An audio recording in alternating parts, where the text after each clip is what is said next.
Bubuksan na namin siya, guys! Ipon nila to eh. Yung mga, ang tawag dito, mga niregalo sa kanila na pera.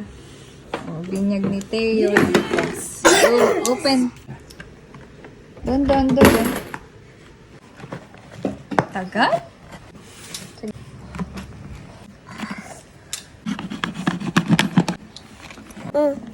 Yan na. Ilabas mo, Dad. Relax kayo. Bilisan mo, Dad. Ang relax lang. Bilisan na!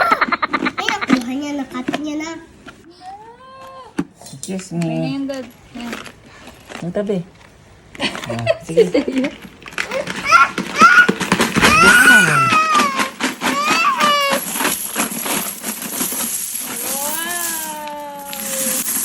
Dami.